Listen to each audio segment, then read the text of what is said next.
Bismillahirrahmanirrahim. Assalamualaikum warahmatullahi wabarakatuh.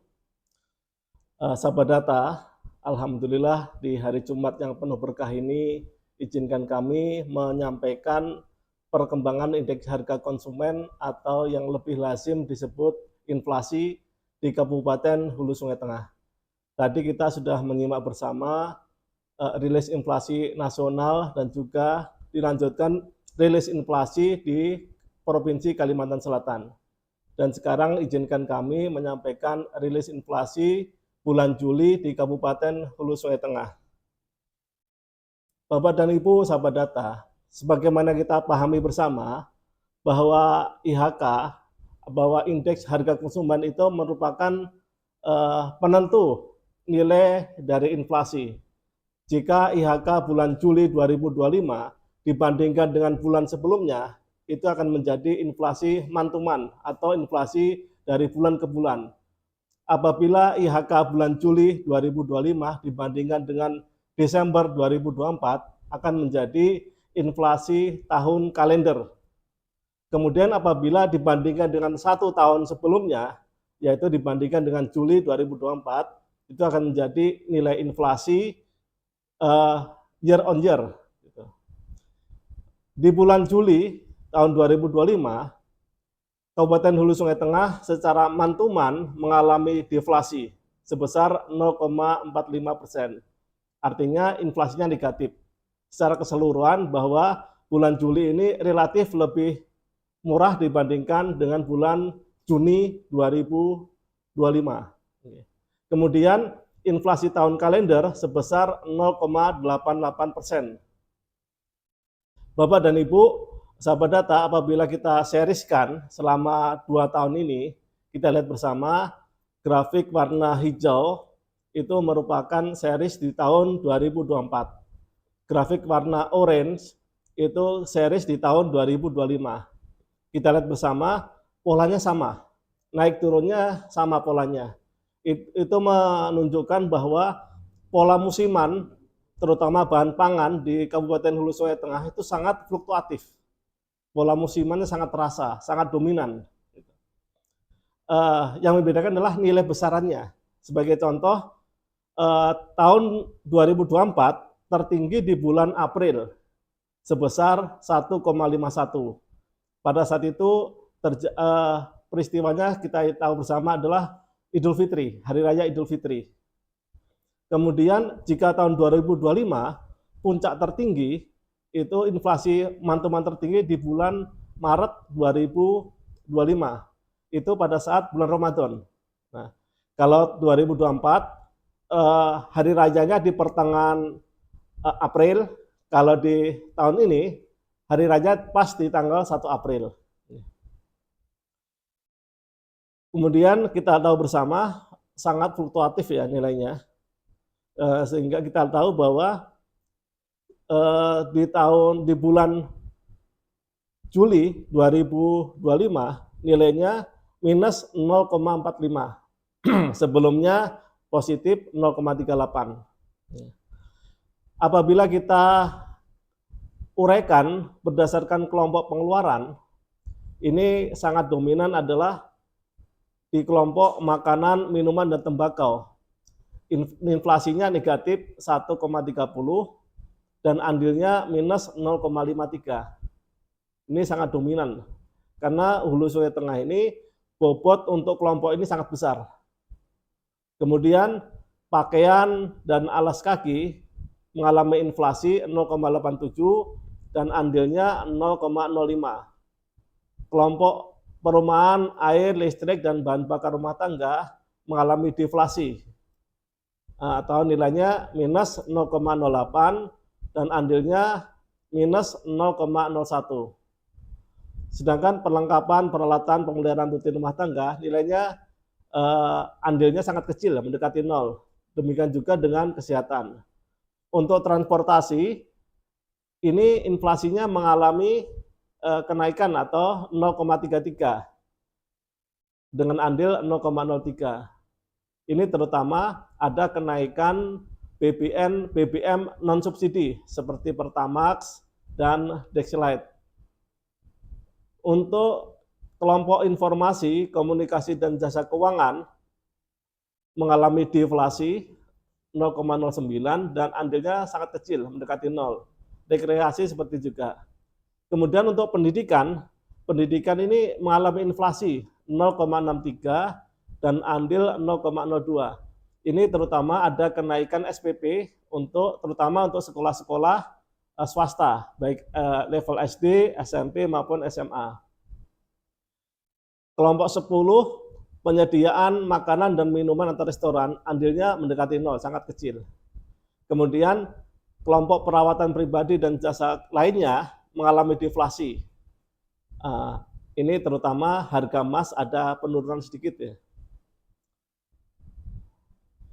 Bapak dan Ibu, ini kami sampaikan 8 komoditas terbesar yang mendorong inflasi. Yang pertama adalah tomat. Kita lihat di pasaran, stok tomat terbatas, berkurang, sehingga terjadi kenaikan harga yang signifikan.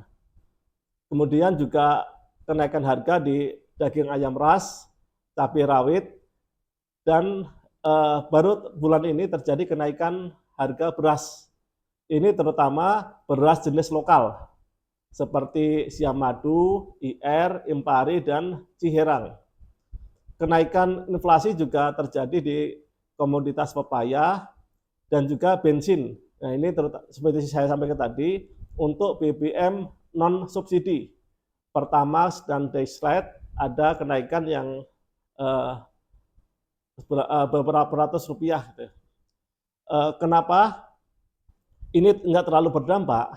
Karena yang paling besar andilnya adalah BBM subsidi.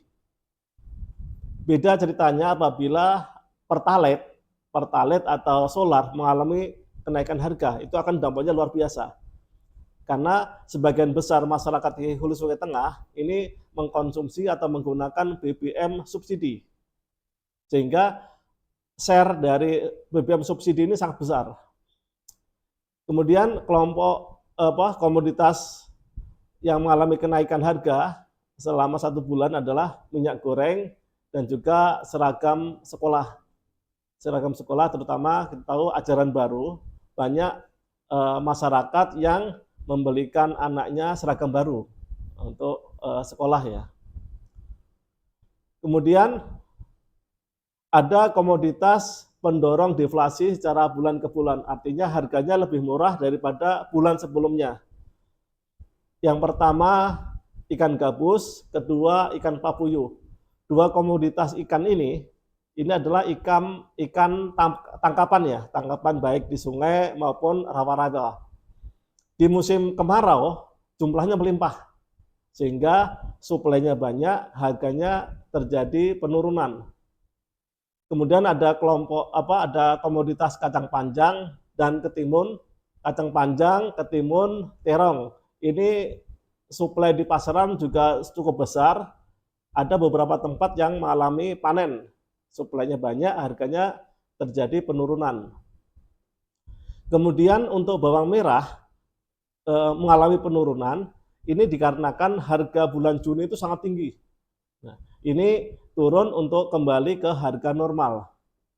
Demikian juga penurunan harga di kangkung dan bawang putih. Untuk bawang putih ini mayoritas adalah produk dari impor luar negeri. Bapak dan Ibu sahabat data, untuk inflasi year on year, ini Juli 2025 dibandingkan dengan IHK Juli tahun 2024. Kabupaten Hulu Sungai Tengah mengalami inflasi sebesar 1,73%.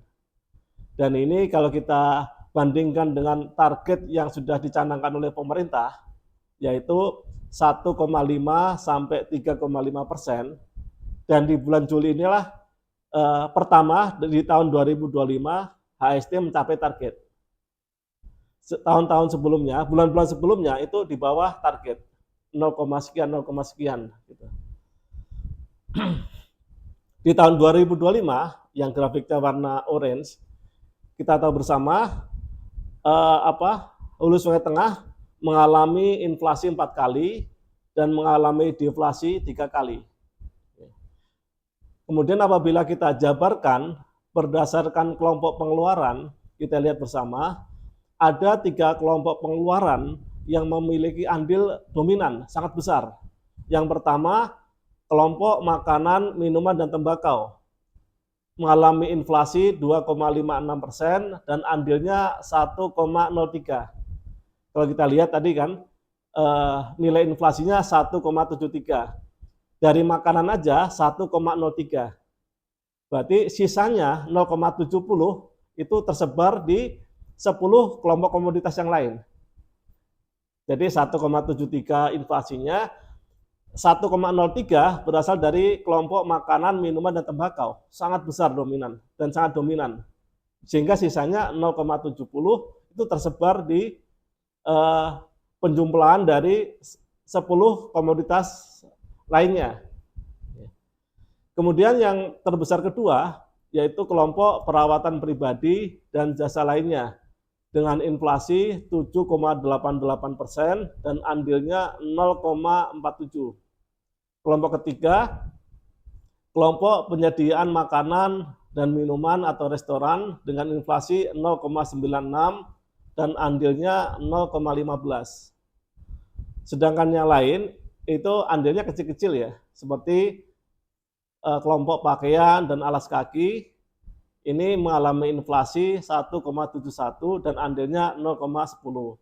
Ini karena sebagaimana kita tahu bulan Juli adalah ajaran baru. Jadi permintaan untuk seragam sekolah itu sangat terjadi peningkatan. Kemudian kelompok perumahan, air, listrik, dan bahan bakar rumah tangga mengalami deflasi dan andilnya minus 0,01. Kelompok perlengkapan, peralatan, dan pemeliharaan rutin rumah tangga mengalami deflasi minus atau deflasi 0,08 dan andilnya mendekati 0, sangat kecil. Kelompok kesehatan inflasi 0,40 dan andilnya 0,01. Kelompok transportasi mengalami deflasi yaitu 0,21 dan andilnya minus 0,02.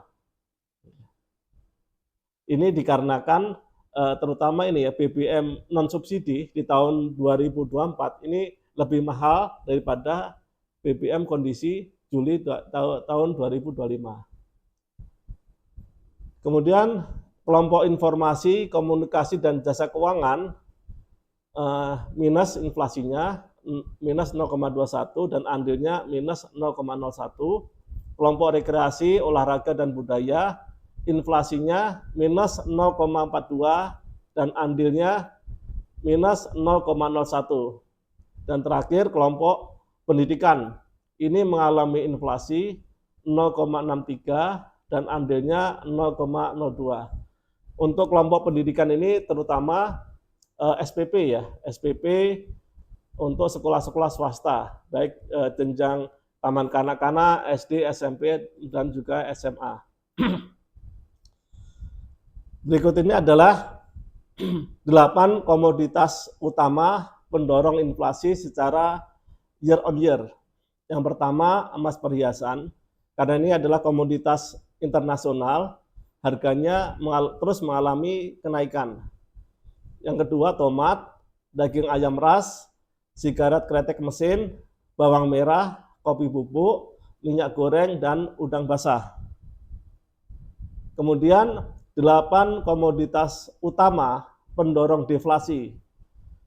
Yang pertama adalah beras.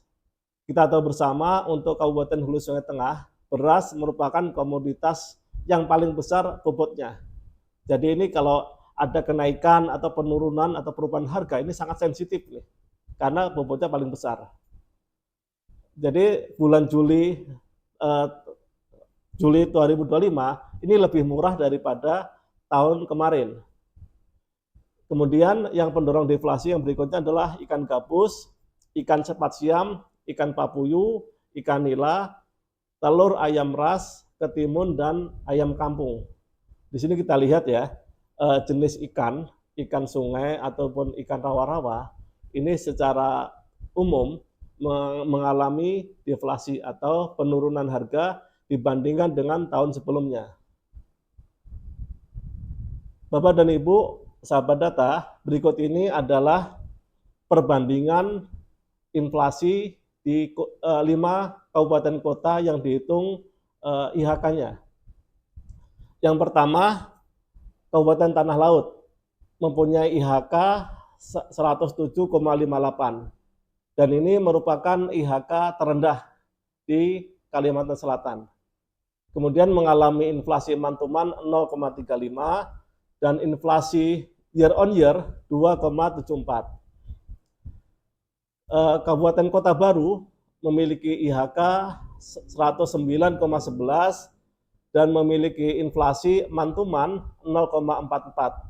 Dan ini merupakan inflasi month-to-month terbesar di Kalimantan Selatan. Kemudian inflasi year on year-nya 2,23. Kabupaten Hulu Sungai Tengah ini agak unik nih. Uniknya apa? Yang pertama, IHK-nya tertinggi se-Kalimantan Selatan. IHK-nya 109,48. Kemudian secara month-to-month nilainya paling kecil dan juga satu-satunya kabupaten kota di Kalsel yang mengalami deflasi. Kemudian secara year on year nilainya juga paling kecil 1,73. Tanjung IHK-nya 107,98, inflasi month-to-month 0,08 dan inflasi year on year 3,07. Kota Banjarmasin IHK-nya 109,28 mengalami inflasi month-to-month 0,30 dan inflasi year on year 2,50. Secara rata-rata level Kalimantan Selatan IHK-nya 108,89, kemudian month-to-month-nya 0,21 dan YoY-nya 2,48.